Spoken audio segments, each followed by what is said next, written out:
They can look at the video later, I guess. I spoiled too many people by that. All right.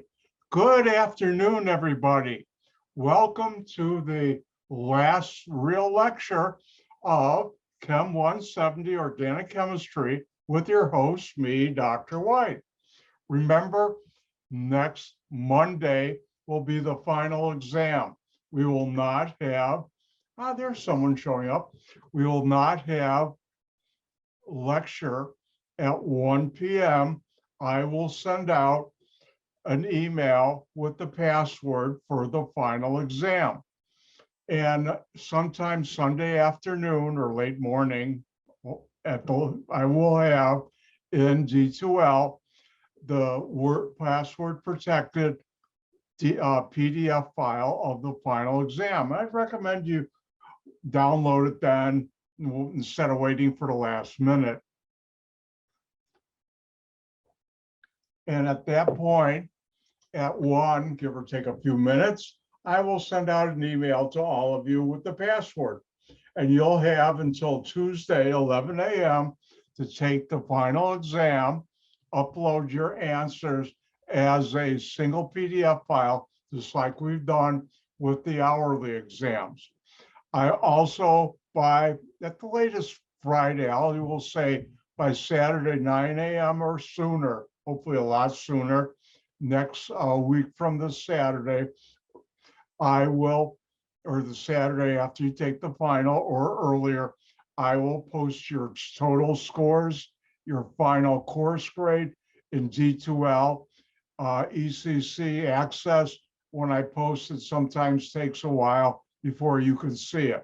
But what I post in D2L will be the official grade and scores. Now, I will not send back an email with your points for each one. What I will do is somebody was within about 15 points of a cutoff. What I will do is go back and regrade your final, the whole final, make sure I didn't make a mistake.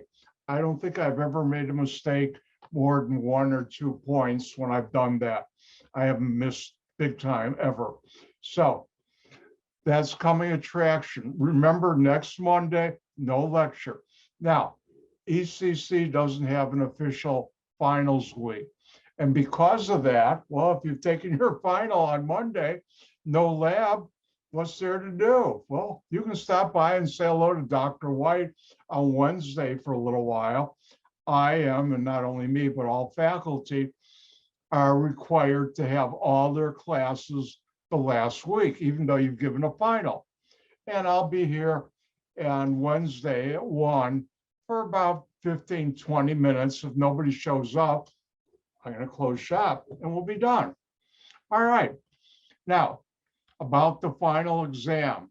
It usually takes most students, and I've been teaching this course long enough that I know, and my exams are approximately similar, that most students take about an hour and 15 minutes to an hour and 30 minutes to finish. Usually average, I would say, is an hour and 20 minutes, even though you have, if we were face-to-face, I give you 2 hours or a little more. For this semester online, you'll have 3 hours to finish the final. And that's that. If you have any questions during the final, email me. I'll be checking my email. All right, let's continue on. Today's our last day. Before I do that, go back and do test number 3 review. I just want to say thank you, thank you, thank you. Thank you to all of you who come to my Zoom, oops, what did that pop up? Zoom meetings live. And I'd like to thank all of you who are watching me on YouTube. And hopefully you've enjoyed this course. One thing I will ask, if you like what I did this semester, besides doing the ECC evaluation online, could you go to ratemyprofessor.com and put something nice about me? If you didn't like what I did this semester, well, you go to ratemyprofessor.com and put something telling people stay away from Dr. White. Hopefully I didn't do that, but that's your right. Now, if you really really liked what I did this semester, I would ask you to send an email to the Board of Trustees at Elgin Community College. Their email address is on the website. If you need to find it, email me and I'll send it to you. And let them know what a really, really great job I did.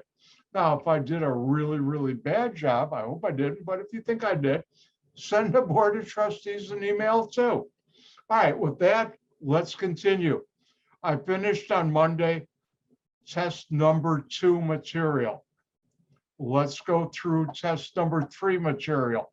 The best way to review for the final is use your hourly exams as practice problems and also look back at these reviews. If you can do that, you're in great shape. All right, we started out carboxylic acid, carbonyl, remember carbon double bond to oxygen with a hydroxy group and an R group, carboxylic acid. And how do you name it? You find the longest chain with the carbonyl carbon, name it as an alkane. Drop the E, add OIC, and the word acid. Remember, the carbonyl carbon is always carbon number 1, and you know how to do the rest of the substituents on the chain, just like you've always done. But the carbonyl carbon is always 1. You cannot have a carboxylic acid in a ring. Can't. Now, I asked you to learn 2 common names. You should know the structure of acetic acid is as you see on the screen. And don't forget that's found in vinegar. And it's a carboxylic acid, obviously. And the other one, when R is H, formic acid, that's the chemical with water that's heated up that the fire ants use as their defensive weapon. Now, when R is a benzene ring, the common name became the IUPAC name, and that's benzoic acid. Now, a carboxylic acid is an acid proton donor. You react it with a base where M can be lithium, sodium, or potassium, and you get the carboxylate anion. You don't have to show the charges, but good habits I don't change, and I haven't. And this class, I'm just sticking to the alkali metals, lithium, sodium, potassium. But there's a special case you should know, and that's with sodium bicarbonate, baking powder. If you take a carboxylic acid, react with baking powder, you get 3 products. And this is one of those rare times where I ask, give all products. You get the carboxylate anion of the carboxylic acid you started with, water, and carbon dioxide given off as a gas. Everybody remember the little rocket ship story I told you? My father showed me how to convert this rocket ship that you got with this awful candy into something really cool. Also, don't forget, in spaghetti sauce, which has tomatoes, tomato paste, or tomato sauce, when you're making spaghetti sauce, you have citric acid from the tomatoes, which is a carboxylic acid. And the trick my father taught me, 1 and 2, add some baking powder at the end, just a little, and that neutralizes some of the acid. You'll see some bubbles on top, like a white foam, which goes away, and that makes it milder. All right, how do you make a carboxylic acid? Take a primary alcohol and oxidize it. O in brackets means an oxidizing agent. My gift to you this semester, I didn't make you learn all the different oxidizing agent structures. If you take an aldehyde and reoxidize it, you'll also get a carboxylic acid.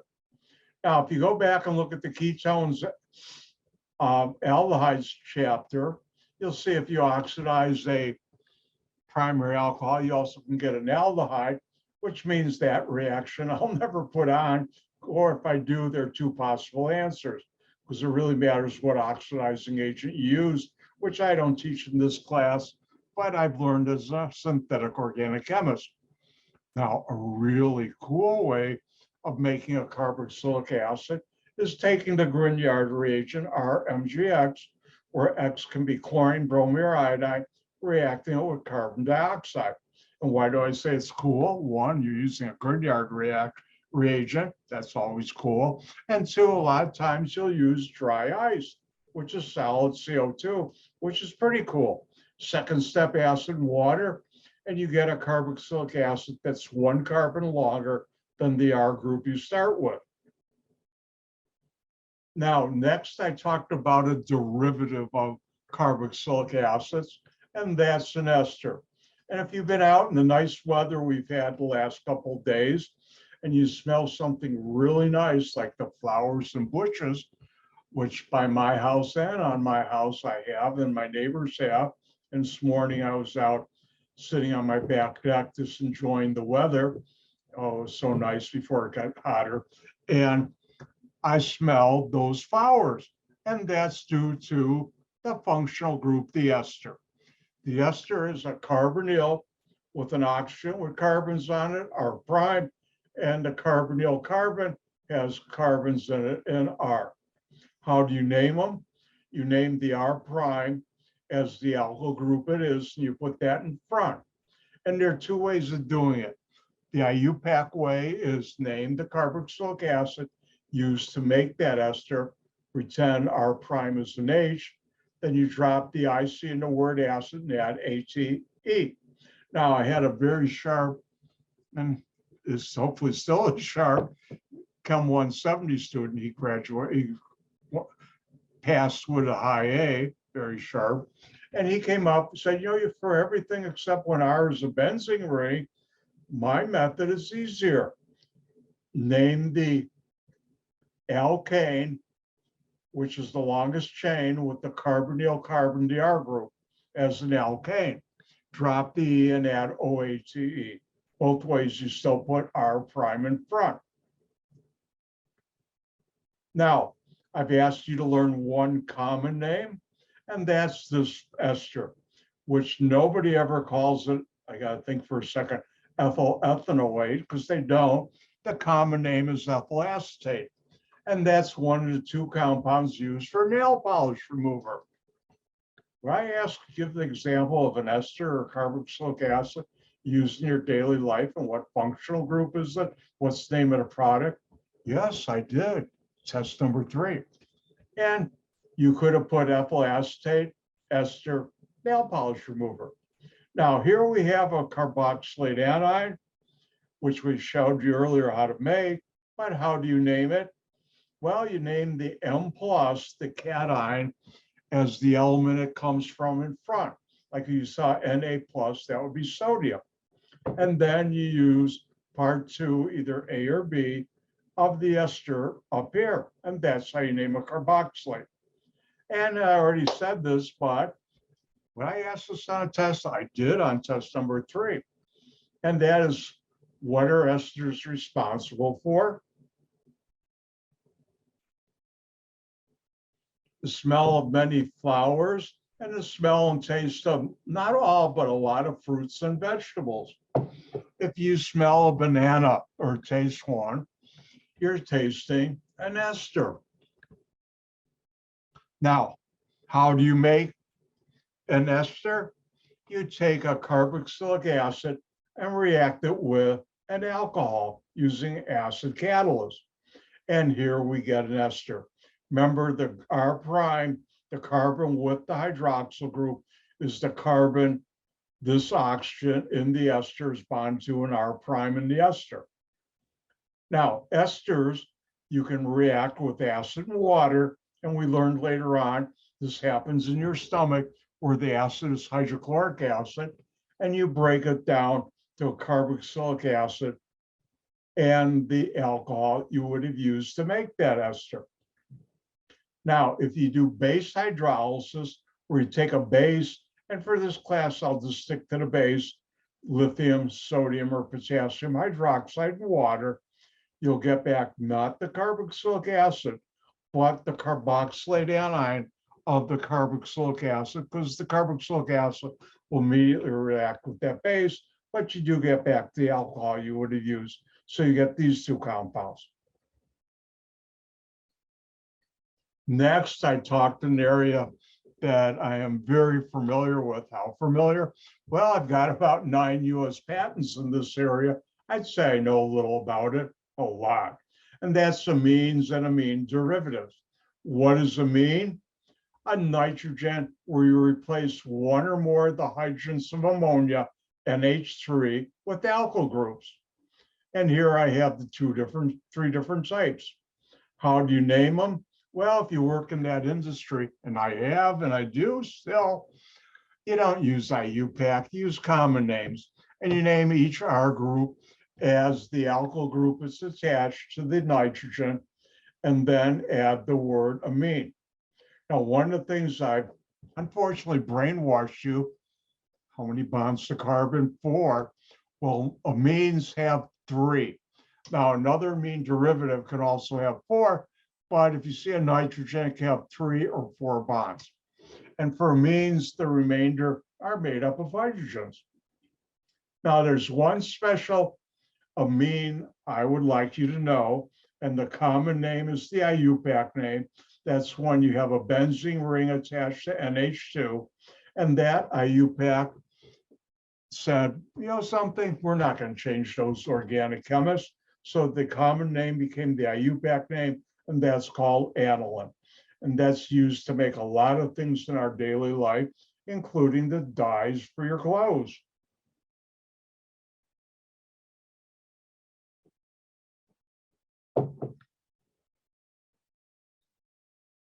Now, something very near and dear, you can see me doing this.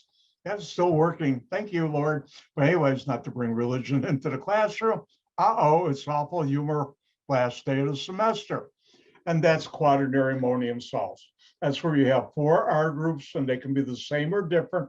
R prime, double prime, triple prime has a positive charge, and all molecules in nature have a net 0 charge, and therefore you have a counter ion, an anion. For this class, I use the halogens. And you name, how do you name this? A common name. Name each R group as the alkyl group it is. And at the end, use the phrase ammonium halide. If X minus is Cl minus, that's ammonium chloride, Br minus ammonium bromide, and I minus ammonium iodide. Now, if you have 1, 2, or 3 groups and they're are carbons, the remainder are hydrogens, you have an amine salt. And here's the amine salt, no R prime and R double prime can be hydrogen. Guess what? You name them the same way as quaternary ammonium salts. Wow, my voice is giving it. I know, it's tea time. Hold on.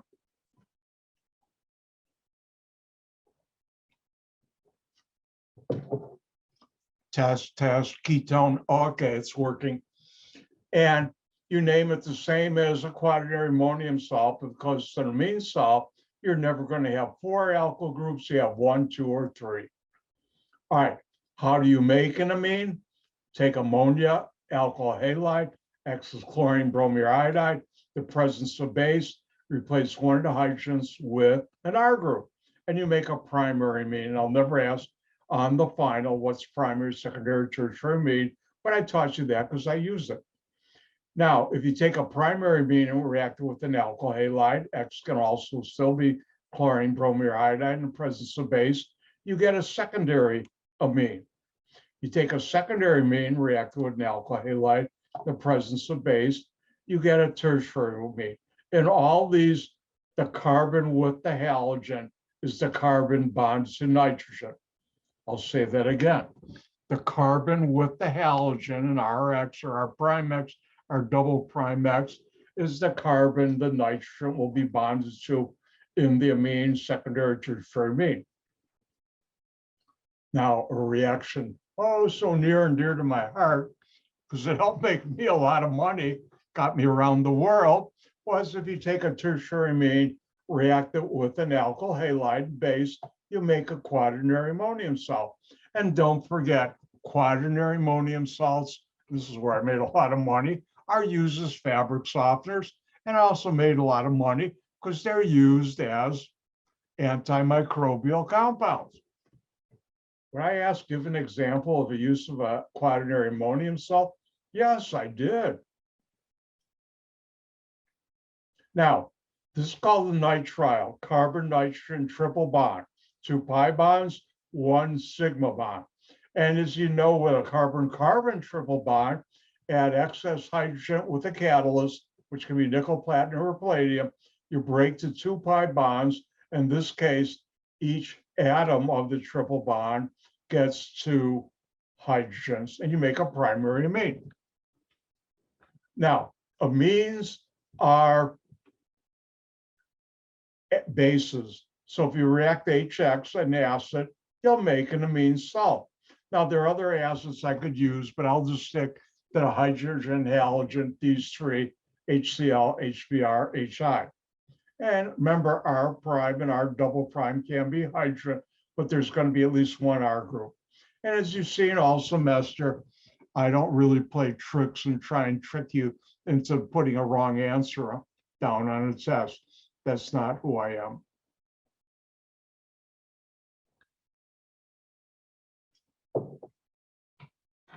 Now, a derivative, something made from an amine, is an amide. And an amide has this structure. R prime and R double prime can be hydrogen, one or both. How do you make an amide? You react the carboxylic acid with an amine. Remember, this amine can be a primary, secondary, or it can also be ammonia, where R prime and R double prime are hydrogens, so that would be NH3. And you make an amide. Now, once you have an amide, and this reaction you learned recently goes on your stomach with proteins, but for an amide, if you take an amide and react it with HCl and water, you will get back the carboxylic acid you would have used to make that amide, plus the amine salt of the amine you would have used to make that amide. Why? Because when you get the amine, it reacts with the HCl to give you the amine salt. Now, if you do the same thing in base, you have base hydrolysis of an amide. Here, the carboxylic acid you get, and then for this reaction, I'll stick to sodium hydroxide. You'll get the carboxylate anion of the carboxylic acid you would have used to make that amide, plus the amine you would have used to make that amide. Now, I talked, and briefly, I could spend a whole 2-semester graduate course just doing heterocyclic compounds.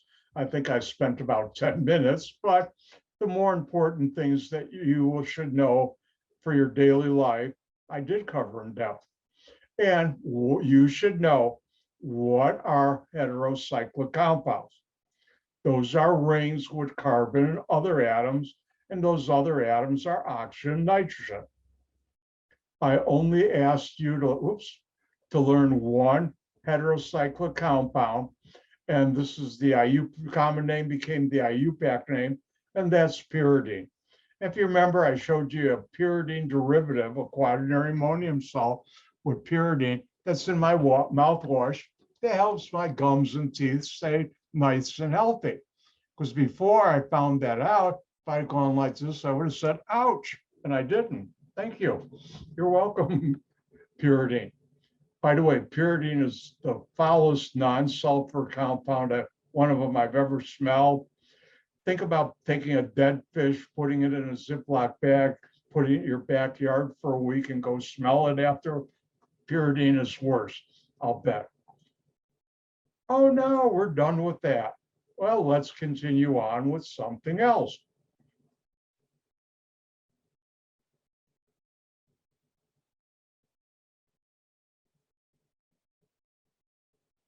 Now, on the final exam, there'll be 4 points on this chapter.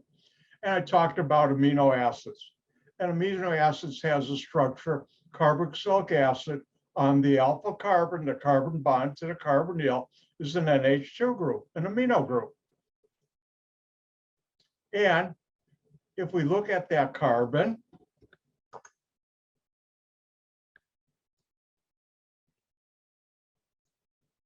I'll write it this way because it's easier to see.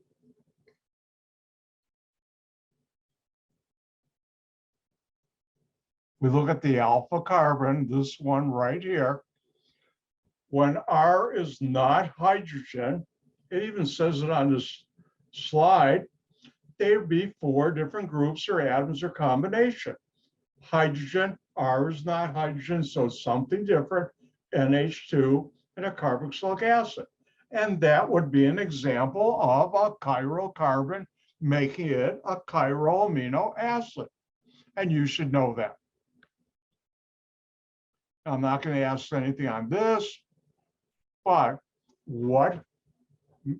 how do you make a protein? Well, if you look here, I can take 2 amino acids, react them together, and just remember,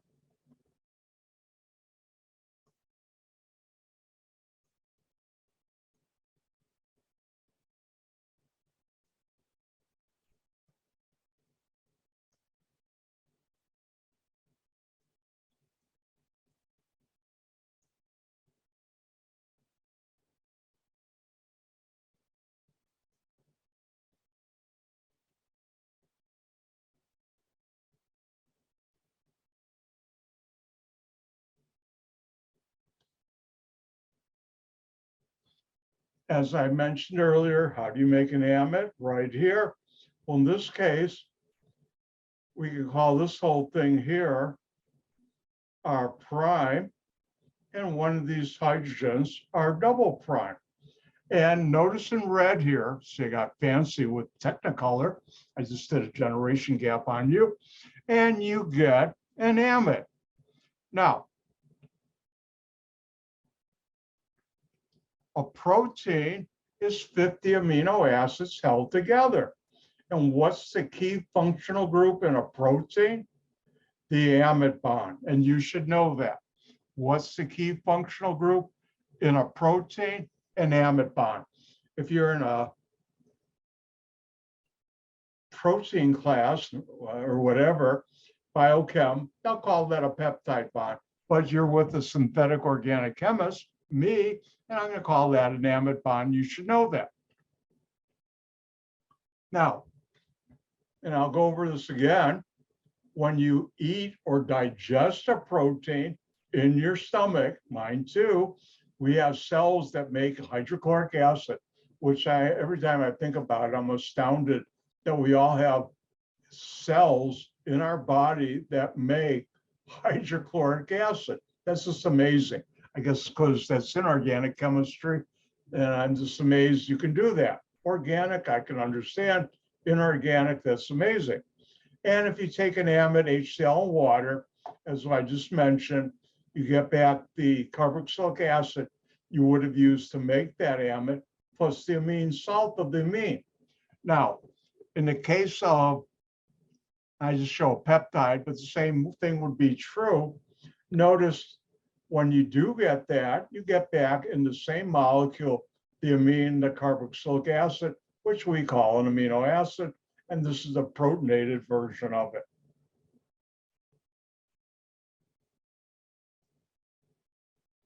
All right, leaving my class, there are a couple things you should know. One of them, I'm gonna get lazy. Dr. White's gonna get lazy.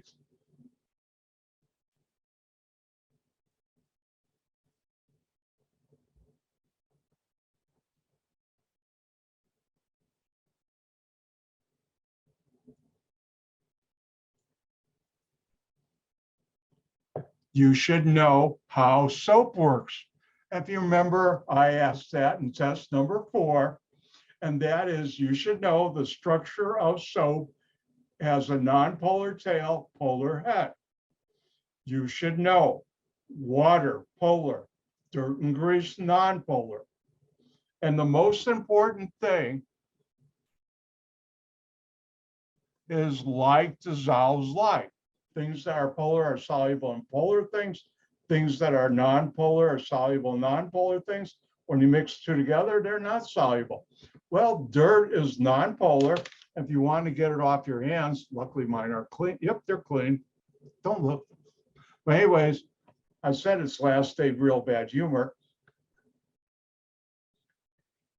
dirt attracts the nonpolar tail because like itself like, and the polar head wants to stay as far away, and you form a micelle, and you should know the structure of micelle.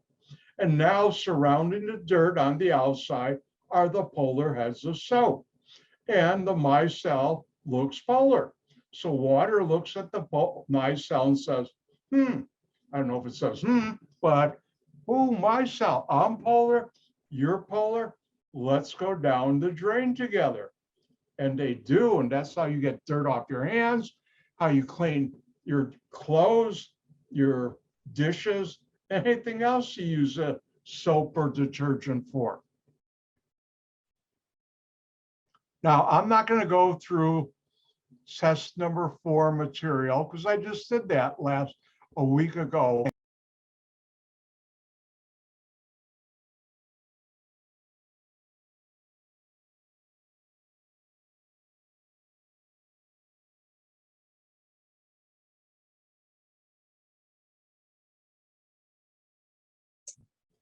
Give me a thumbs up if you can still see me. Thank you. I don't know what happened, but I just got an error message. You've been bounced, and it came back. That's never happened. Today's not Friday the 13th. No, that's this Friday. Actually, that's a lucky day for me. All right. Now, a couple other things that you should know. You should know how to describe with words and a general reaction what happens when you eat a fat or oil. What's the functional group in a fat or oil? Ester. In your stomach, there's acid and there's water, so we call that acid hydrolysis. And again, the functional group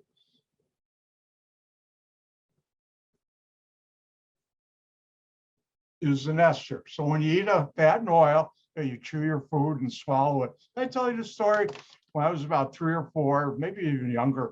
I still remember my mother used to tell me, chew your food before you swallow it or you'll choke. Guess what? I found out she wasn't lying to me. I did choke one time. But anyways, when you swallow it, it goes in your stomach and one of your intestines, there's acid and water.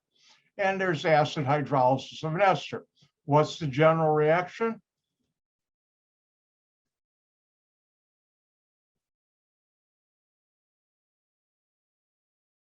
Take an ester, acid, and water, you get back the carboxylic acid plus the alcohol you would have used to make that ester. Next, what happens when you eat something with a carbohydrate in it?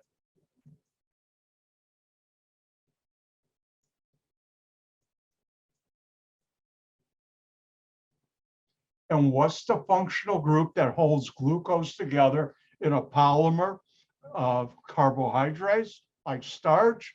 And that is a acetal. Well, in your stomach, you should know there's acid, so it's acidic. There's water, so you have acidic hydrolysis or acid hydrolysis. Where did I get the IC from? Well, once in a while, even I make a mistake, slight. Acid hydrolysis of, and what's the functional group? An acetal. And here, what's the general reaction you learned for test number 2? And I also asked this on test number 4.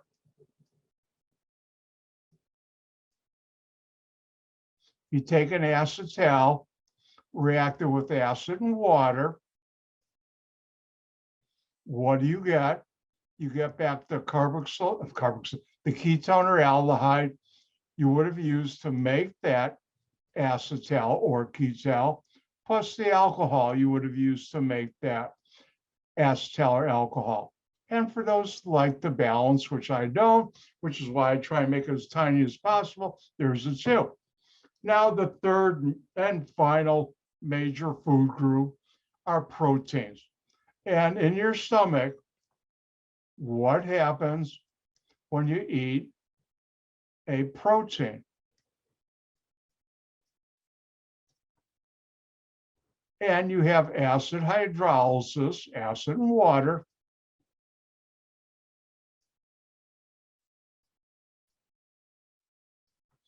And what's the key functional group in a protein? An amide.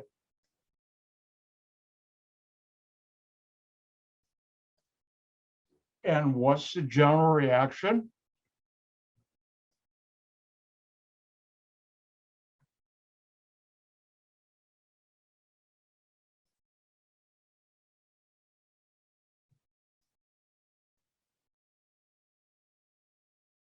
You take an amide, react it with acid and water, and I'm using HCl because you need that chloride counter ion.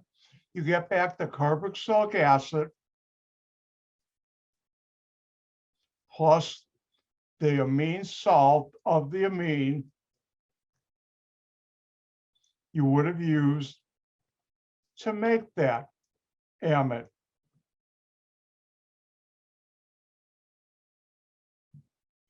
And in real life, these are connected together. And when you take a protein, you get back amino acids.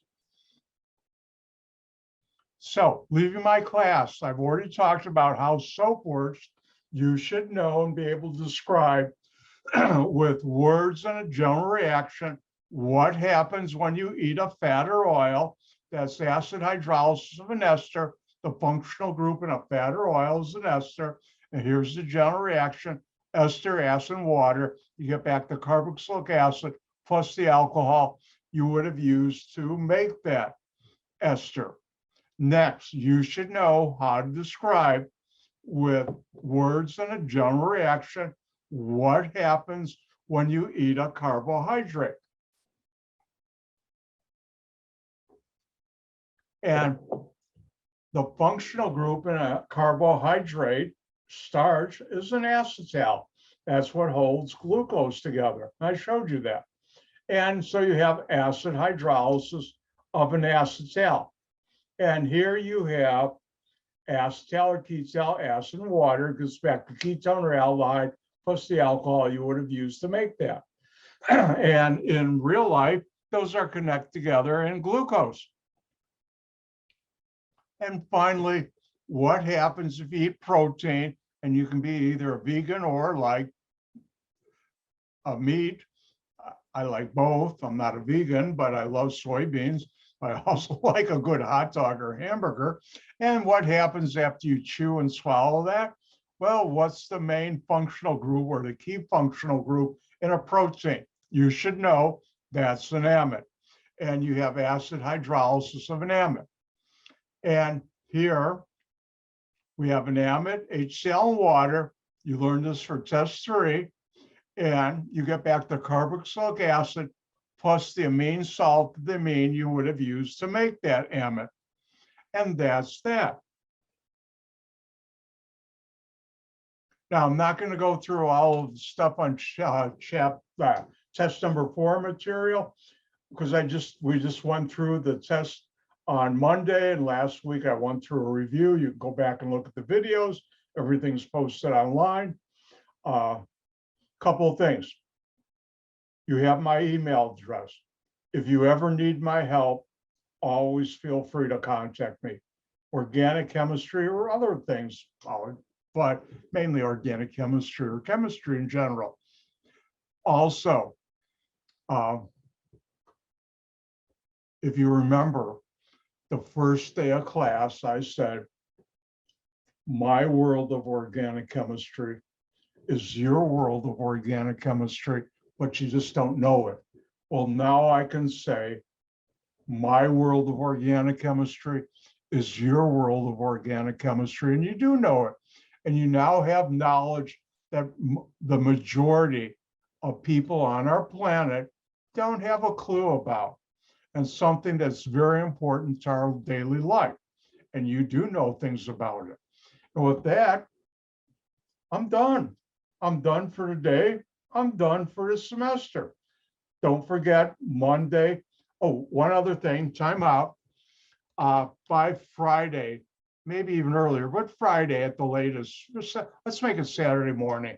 By Saturday morning, I will have graded all your labs that you handed in, like the one that's due today, and I will post your score, total lab score, in D2L. And also, I think, do I have them set up where I can do individual ones? I think I do, but I think I do. If you're missing a lab score from D2L, contact me. Yeah, you might hand it in later, way later, and I didn't go back and catch it. Let me know so I can add it to your total. I've already gone through last Monday. Look at the video, how to determine how many points you need on the final. But I would give you this advice. A lot of you are in a good position, makes me happy. But study for that final next Monday like you need every point. And don't forget, if you need any help tonight, I'll have my office hour on Zoom. And with that, I'm done. I'm done for today. I'm done for the semester. Thank you. Like I said, if you like what I did, go to ratemyprofessor.com, put something down. Don't forget to do the ECC evaluation. If you really like what I did or really didn't like what I did, send an email to the Board of Trustees. But if you do that, write it, let it sit overnight. That's always a good habit I have for important emails or letters or correspondence, then send it. With that, gang gesund. Bye.